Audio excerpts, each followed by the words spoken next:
Grandma's Denture Charades Challenge. This past weekend, the annual family reunion was in full swing at Uncle Joe's place. It was one of those typical get-togethers where the kids ran around like caffeinated squirrels, the adults traded stories of questionable veracity, and the grill was perpetually 5 minutes away from burning everything to a crisp.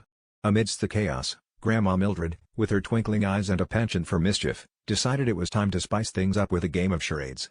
Now, Grandma had always been the reigning queen of charades, with her uncanny ability to mime historical events with the accuracy of a Wikipedia entry. The game started off innocently enough.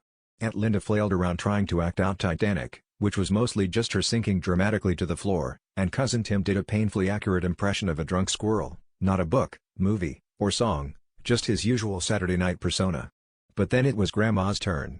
She drew a card from the deck, chuckled to herself, and began her performance. At first, it seemed like she was doing a rather interpretive dance around the buffet table, but as she started clutching her mouth and making exaggerated chewing motions, a sense of confusion spread through the crowd. Everyone was stumped. Was she a cow-chewing cud? A famous politician known for long speeches? The possibilities were endless, and none of them made any sense.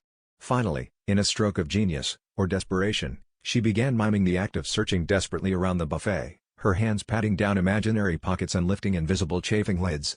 That's when Uncle Joe yelled out, "It's lost dentures." The room erupted in laughter as Grandma triumphantly nodded, her performance a masterpiece of culinary confusion. As the laughter subsided and the game continued, Grandma sauntered over to the buffet table, her eyes gleaming with mischief.